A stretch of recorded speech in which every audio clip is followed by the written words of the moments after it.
horas 18 minutos. La muerte de un estudiante suscitada la noche de este miércoles elevó a 3 el número de fallecidos en Bolivia en una de las jornadas más violentas en 3 semanas de protestas. Mientras tanto, en Chile, el presidente Sebastián Piñera endureció el tono este jueves al anunciar una serie de medidas de control del orden público y citar a un Consejo de Seguridad Nacional para hacer frente a las protestas sociales que se hacen sentir en varias ciudades chilenas.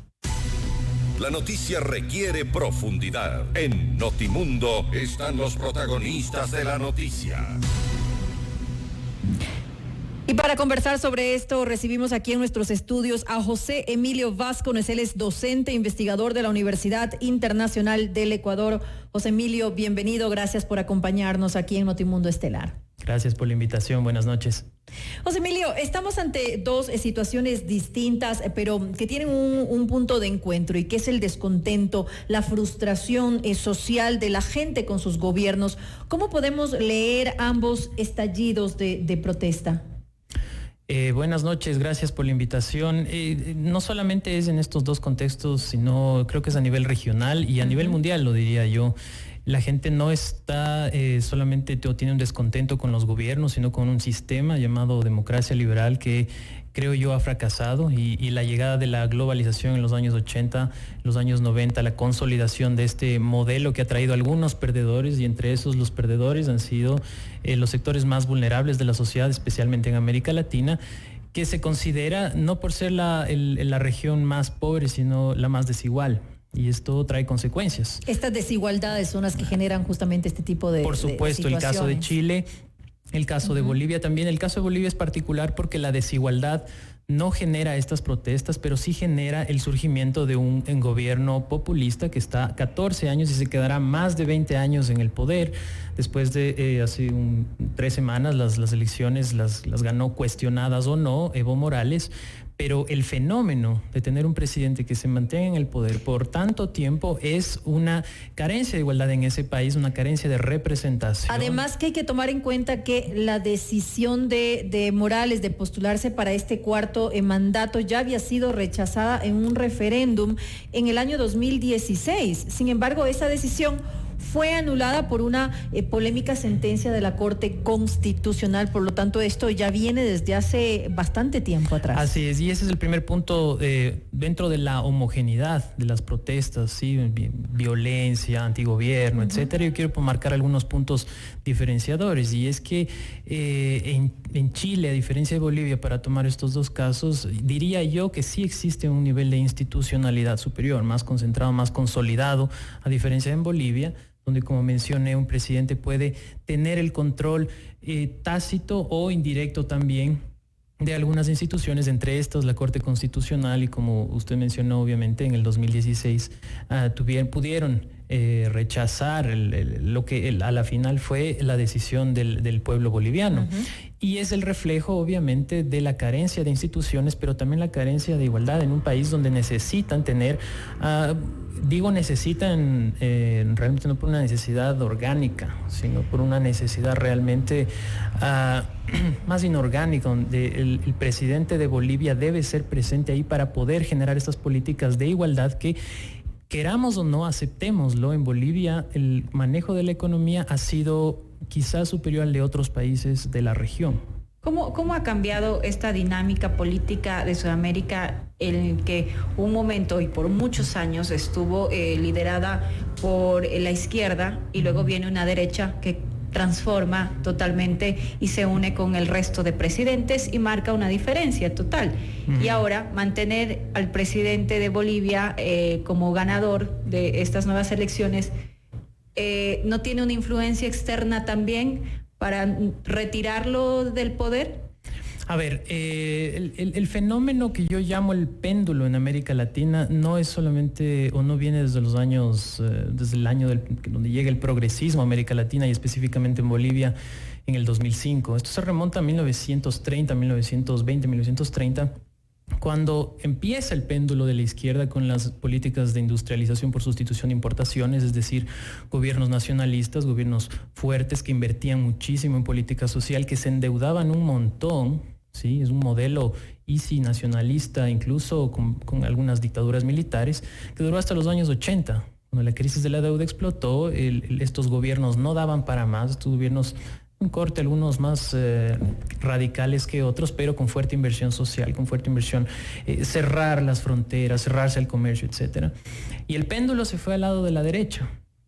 Y vivimos la época del consenso de Washington. Hay ciertas cosas que no se conocen en la región, y especialmente voy a hablar del caso de Bolivia. En el consenso de Washington, o durante el consenso de Washington, la aplicación de las recetas neoliberales, no voy a hablar del Fondo Monetario, de las recetas neoliberales aplicadas por los gobernantes de ese país, tuvieron o aplicaron incluso privatizaciones en el agua, ¿sí? Servicios públicos como el agua fueron privatizados en ese país.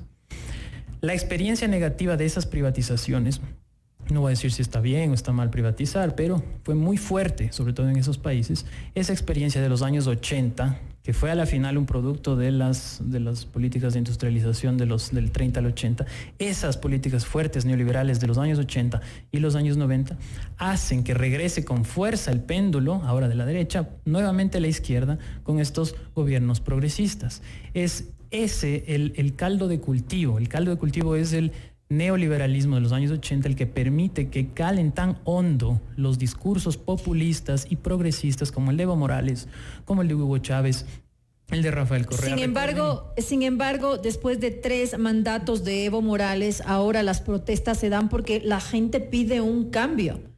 No están pidiendo un cambio de la derecha neoliberal hacia la izquierda, es al revés. Están cansados de tener a Evo Morales, que es de la izquierda, que es del socialismo, y quieren un cambio, tal vez que se dé hacia la derecha, como sucedió ya en Brasil. Yo considero que la demanda del pueblo boliviano, y lo conozco, tengo bastantes conocidos, incluso cuando estudiaba mi maestría en Inglaterra, conocí a algunos bolivianos. La demanda es diferente a la demanda de Chile o la de Ecuador. Es una demanda por institucionalidad, no es una demanda que va por una tendencia política, es una demanda de institucionalidad. ¿Qué instituciones tenemos o cómo vamos a ser mirados en el mundo, por las instituciones financieras, por el reporte del Doing Business del Banco Mundial, por poner un ejemplo, en un país donde tiene un presidente por más de 15 o 20 años? ¿Sí? La demanda es institucionalidad, no es demanda de cambio de modelo, porque como mencioné, las políticas económicas de Bolivia, queramos o no, aceptémoslo, y trato de ser objetivo, trato de serlo como académico, han sido positivas, no han sido las peores, no han sido desastrosas, han sido realmente en uno que otro punto un ejemplo a seguir para algunos países. Recordemos que es uno de los países que más crece. Pero ¿cómo se puede entonces entender que el candidato que tenía y con el que estaba en este momento en disputa en la presidencia de Bolivia sea un candidato de derecha, que es Carlos Mesa? El tema no es derecha o izquierda en Bolivia, como lo mencioné. O sea, ahí lo que demanda la gente es institucionalidad. Puede que no estén de acuerdo con Carlos Mesa y sus políticas, pero lo que quieren es un cambio, quieren alternabilidad. El tema es distinto en Chile, donde no hay Chile y Ecuador, ¿sí? Chile no hay un enemigo directo del gobierno. O sea, Piñera tiene que enfrentarse a una masa, a una revuelta social, no tiene un eje, un canal de negociación, como en el caso ecuatoriano, o por poner otro ejemplo, sí lo hubo. La CONAIE, los dirigentes de la CONAIE, si quiere personificarlos, Vargas de Isa, eran esas personas con las que había que negociar. ¿Qué pasa en Chile? No hay eso. ¿Qué pasa en Bolivia? La demanda, y no es no es una revuelta social como la chilena, a pesar de tener violencia, a pesar de tener muertes, lamentablemente, pero no es una revuelta social, ni tampoco es una demanda específica como en Ecuador. Yo creo que es, y lo analizo desde este punto, es una exigencia por institucionalidad, sea derecha, izquierda, pero alternabilidad, y que las instituciones hay muchos representantes políticos que quieren perennizarse en el poder. Hablamos de esto. ¿Qué tan atractivo es el poder para que pensemos en quedarnos eternamente y no pensar en los ciudadanos que tal vez sí quieren otras personas al frente del poder, ¿no? Bueno, Henry Kissinger decía que el poder realmente es afrodisíaco, y es uno de los placeres más interesantes que puede experimentar una persona. Eso por un lado, ¿no es cierto? Si damos el carácter romántico, este gran analista experto en temas de asuntos internacionales.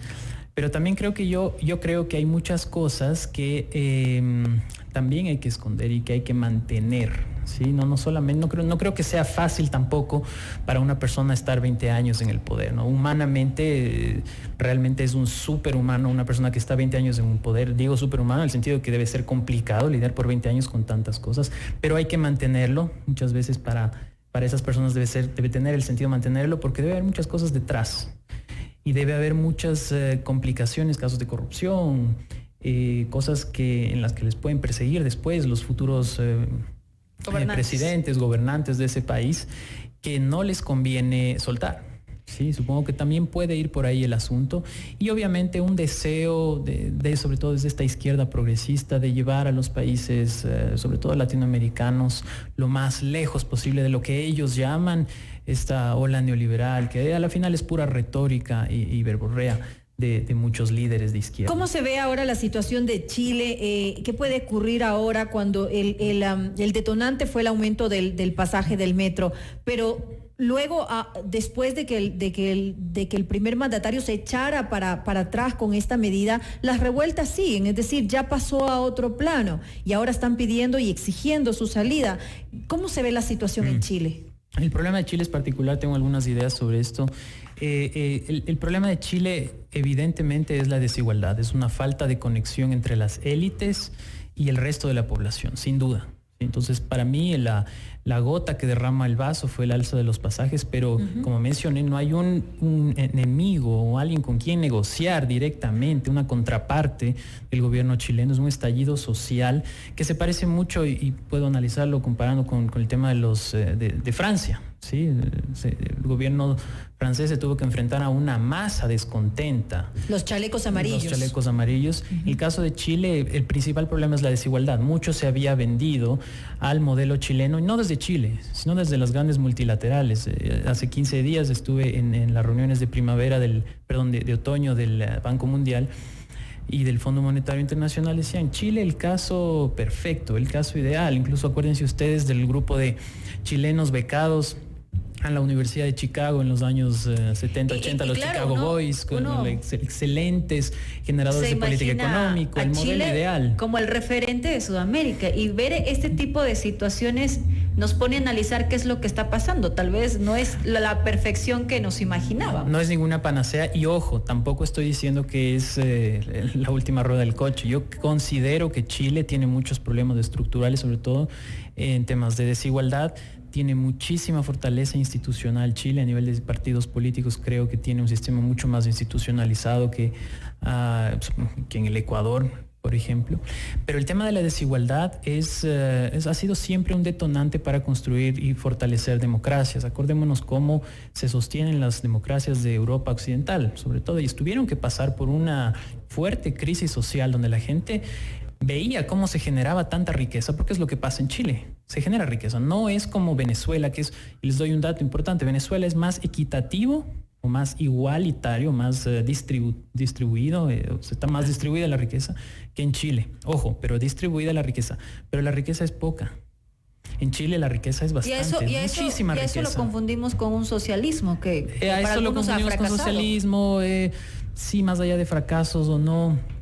Vemos como el modelo chileno tampoco ha sido de gran éxito, pero lo que voy es que el descontento de la gente es ver cómo hay mucha riqueza a su alrededor, porque Chile, no vamos a negar que no crece mucho y produce muchísimo, pero la gente se cansó y ve cómo esa riqueza no está redistribuida a todos los sectores de la sociedad. Bueno, lamentablemente el tiempo nos quedó muy corto. José Emilio Vázquez, docente, investigador de la Universidad Internacional del Ecuador, gracias por estar junto a nosotros esta noche. Gracias por la invitación. Lo volveremos a invitar. María del Carmen se quedó con varias preguntas pendientes. Sí, me quedé con una lista de preguntas, pero bueno, para la siguiente vez que nos acompañe. Okay.